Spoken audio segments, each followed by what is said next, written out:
mən istəyərdim ki, Azərbaycan cəmiyyətinin, gənclərin %90, %95-i LinkedIn-də olsun. Başlanğıc üçün. Hamında postunu oxusun, connectionlar göndərsinlər, əlaqəyə girsinlər. Fake olan, fake olmayan, bütün postları oxusun. Orada faydasız ehtimal azdır, nəinki TikTokda, Instagramda faydasızlıq əmsalı daha çoxdur. Yəni həmin məsələni bura tətbiq eləsək, öyrənən şəxs məsuliyyət öyrənənin üzərindədir.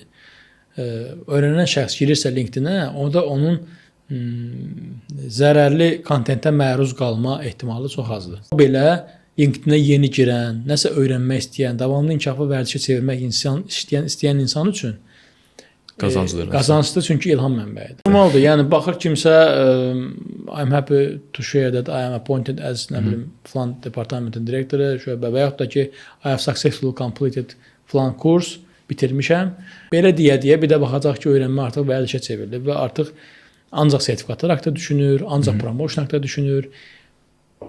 Təbii ki, risklər var. Müəyyən nöqtədən sonra xüsusilə də promotion tərəfi o həyatın mərkəzinə o qədər qoya bilər ki, o artıq ancaq promotiondan asılı qala bilər. O artıq karyera xəstəliklərdə o mövzuya girməm. Amma öyrənməklə xəstələnməyində zərər yoxdur. O öyrənməklə xəstələnsin. Tək elə şeydən xəstələnsin. Mən deyirəm, özün idmanla xəstələnmirsən. Bəzən çox vacib ailəvi məclislər olur.